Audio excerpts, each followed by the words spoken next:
You're listening to the Two Johnnies on 2FM. Now, there's a dedicated portion of the psychic community who are sharing their gifts to help people communicate both past and present. And Nancy Mello is a psychic and animal communicator, and she helps people deal with traumatic events in their lives, find lost pets, search for answers in the darkness, and so much more. And she joins us on the line now. Nancy, it's great to have you on the show. Thanks so much for having me. We're absolutely fascinated. We've got so many questions. So, Nancy, you can talk to animals. Is that oversimplifying it, or is that accurate? No, that's essentially it, yeah. Okay, and how did you discover that you had this gift? Ever since I was young, I grew up on a farm in California, and we had some pigs, and I noticed that they were drawn to me, and I noticed that they were searching for that connection, and I could kind of hear them, and they seemed to comfort me. And animals just seemed to find their way back to us. That would be dropped off on some road, even though we were not close to anything, and they seemed to know to come to me for help. So, and I also knew I could hear my grandparents who had also passed speaking to me. And one of my first experiences was when I was 6. Yeah. And I had my grandmother say a curse word to me. She had just passed, and I was playing with something. Yeah, she cursed. And I was playing with the toy she bought me. And she said, all you remember about me are those beep, beep toys. And so I went to my mom and I told her. And we were raised Catholic. And she shipped me right off to some doctors, and I was on a lot of good medication for about the next 10 years or so. So, wow. Yeah. Okay, Nancy, several questions there. So you can, on the farm you grew up on, those pigs, you could communicate with the pigs. Could the pigs talk back to you?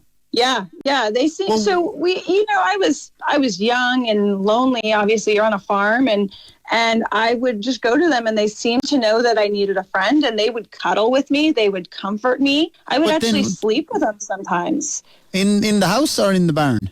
No. In the barn, where they were. Nancy, what does a pig sound like when it talks? Like, do they have an accent? No, so animals all sound the same. It sounds just like my conscience. So just like you're having a thought, like, oh, I want, tacos for lunch. That's what all animals sound like. Now, people is a little different. So people, I can pick up on accents. And I speak to animals and people all over the world. So, for instance, yesterday I was speaking to a dog that only spoke Arabic in his lifetime. And I was still able to pick up everything about him, and then even pick up, I believe what he was speaking was actually Farsi. And I could kind of, even though my tongue doesn't work that way, I was able to kind of sound a couple of things out. It was like, I think he keeps saying this. Yeah, it is. Even when I say it, it's crazy. and Nancy, can I ask, like, you can talk to dogs when they're alive. Can you talk to them when they're dead as well? 100%. Yes. I also walk animals across what some people call the Rainbow Bridge. So one of the greatest pleasures I have is people won't contact me when they think their pet is passing, and I walk them and their pet through it, and I confirm with the pet that yes, they want to go. Or like last night, I talked to a pet that was like, nope, I'm not ready. And it's almost like a bucket list where they want a cheeseburger, they want to go to the park, whatever. And then after they pass, then we're able to connect with them again. And they are able to bring up specific memories, their favorite toys. I very much am a believer in science. I really, everything I say, I believe should be proven. I speak in very practical terms. Okay. And that's what I would want if I was speaking to someone. So I try not to get too far off the reservation, as you would say. Yeah.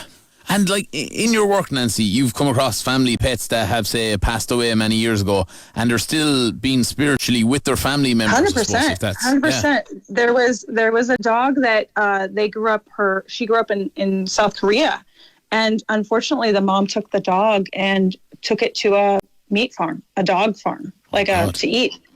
Yeah, not doggy heaven. And on the way to doggy heaven. The dog, and this, of course, she was a little girl at the time, and it was 50 years later, and she felt absolutely, horrified by it. And we were able to connect with the dog, and the dog not only had been with her, but was communicating things about her own son and how her son was an adult, and, what the dog had been watching over her son as well, which was beautiful. So a family might call you saying, our dog will not stop barking. Will you have a chat with him? Yeah. Oh, yeah. And typically, and we'll talk about what's the cause? Why is the dog barking? Every situation is different, and again, it really depends on the animal's history. And a lot of us, we don't know, day one from the animal's life, right? And so I found even in animals that have been raised in the healthiest environments that are either in a foster or they're bred, and they still have issues. There was I spoke with one dog who had been at a breeder, and they were just traumatized because they weren't explained that they were being adopted out. And so they felt very safe with their siblings, and every one of their siblings kept being taken away, and they didn't understand what was going on. And they were traumatized, and they were afraid of being left behind. And this was a dog that was in a very good, very safe home that was, that was bred and still had trauma. Yeah, but you ever meet some dogs that are just arseholes?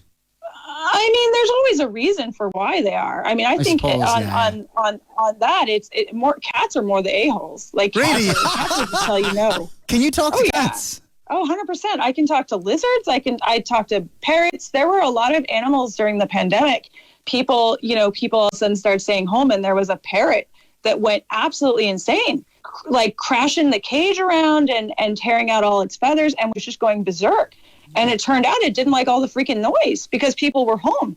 So I can talk to anything. But on a level of, a-hole, cats are way up there. They're my favorite animal, but they are way up there. Why? What makes cats such arseholes? Because they just, dogs will, I should say some dogs. Some dogs want to please. Some dogs want to be a part of the family. Some dogs want to, make you happy. Whereas cats don't care. They absolutely do not care. If it does not serve them, they won't do it. Now, every cat is different. So, like, for instance, I have one of my cats is absolutely lovely. And, but even still, I ask her to sleep next to me and she doesn't want to. You cannot make, bottom line, you can't make an animal do anything. But cats in particular, they will cats just are tell just you, badass. they'll tell me no. Yeah. I got to ask you, Nancy, you have been sent photos of our dogs. Mm-hmm. Like, is there anything you can tell from our dogs or anything like that? And we should be made aware of? What are they thinking? Which pup did you want to start with? So Johnny B's dog is the one with the headphones on. It's a golden retriever with a pair of headphones on. And how do you pronounce it? I just want to make sure I get it pronounced correctly. Goujon? Goujon. So, and forgive me, so like I said, animals sound all the same. So what will happen when I'm speaking to multiple animals, sometimes they will kind of talk over each other, just like kids. And so if I hear something of Goujon and it's actually, the other one is Ted, correct? Yeah, that's my dog, yeah. Going with the normal name. Yeah, so if they kind of speak over each other and that sounds more like Ted, just let me know. But with Goujon, he says he likes to lay at your feet, but he says you fidget all the time. Like you're always tapping something, you're always moving your hands, you're always fidgeting. And so he likes to be next to you, but he says he doesn't like you moving around too much. It's like stop. Like he tries to get comfortable and then you move. Is that fair to say, Johnny? Yeah, he will lay at my feet and I'm always up doing things because I don't watch TV. Yeah, and he doesn't like it. Like he wants you to settle. He says, and he also says, I don't like to be moved. Like once he's on the couch, once he's there, he's like, don't move me. He's there. Yeah, so you start pushing him out of the way because you want room on the couch because he takes up the whole couch, right? Oh no, he's not allowed on the couch. What is the big bed that he's on? Is it his bed? Something about you move him off. It could be your dog, Johnny. Your dog's allowed on the couch the other time, is he? My dog's allowed where he wants. He kind of rules the roost. This is Ted. Yeah, this is Ted with the couch. Okay, yeah. Ted he wants the orange snacks. You feed him cheese, he wants the orange snacks. Could be like his snacks are in an orange bag now. Yeah, after now. Yeah, okay. He wants the orange snacks. Now. Yeah. He wants the orange snacks. He gets into everything. Do you ever? As a policy, I never go on anyone's social media. I never search anyone. But do you have pictures of him up on social media? Because he says people know me. People know me, and he says he likes the attention. He likes people coming up to him. Yeah, people know Teddy. He's been on social media. Yeah. There's a photo and he says holding him. He says people know me, and he's very much like yes, very proud. He also wants to be. He keeps saying he wants to be in the middle. He wants to be in the middle. I don't know what that meant, but I want to be in the middle. He does sit on the middle of the couch between me and my other half, watching telly. So maybe that's it. And then he also says so this is Ted again. He likes the songs you make up for him. He likes when you sing to him. And then he also sings back, or he likes to talk back. Like he talks back. Yeah, I just really thought he didn't like my guitar playing.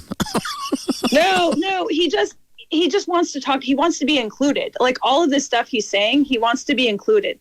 He also says, do you try and grab his tongue? Something about his tongue? He says, don't touch my tongue. That's very freaky. I was trying to do that this morning. Were ya? Yeah. Honest God. Around an hour before I came in here, he was like sticking his tongue out and I was like letting on to grab it. Nancy, that's ridiculous. Oh my that's God, ridiculous. Nancy. But with Gujan, I want to go back to him really quick because he's a sensitive pup. So Gujan also said, and forgive me if I'm mispronouncing a little bit, he has to protect the door. Something about he needs to protect the door. Does that make sense? He lays in front or he has to watch it. He's not a great watchdog, but he does lie in front of the back door sometimes out the back, yeah. There you go. So, well, in his mind, he's protecting the back door. And also he says he gets knots in his fur and he says, be careful with them. Don't touch the knots. And he doesn't like when you kind of try and dig it out. Oh, well, I'll bring him to the professionals, dog groomers. But he doesn't like it because he's sensitive and he says they pull too hard. But Gujan is a sweet boy. I do think he wants to be included more. So just talking to him more because he wants to be talked to. Nancy. Like he says, like, go ahead. We'll talk to him more with 100%. Nancy, look, oh my God, we're running out of time here, but thank you so much. Brilliant stuff. There you go. To find out more about Nancy's work, you can check out her website, Nancy Mello, NancyMello.com, and you'll be blown away. Nancy, once more, thanks a million. Unbelievable. Oh, man. You grabbing his tongue, like, and she knew it. You know, I need to stop doing that. You stop doing that. You stop doing that. Poor old head. Right. Poor old head. And if you're still Need to lay down. 2 feet in the ground, lads. Blessington is on the parish quiz today from County Wicklow. If you want to come on or you or your pet can come on and answer questions about it. Ach, Anish, Lehurta Shikar, Tashinam.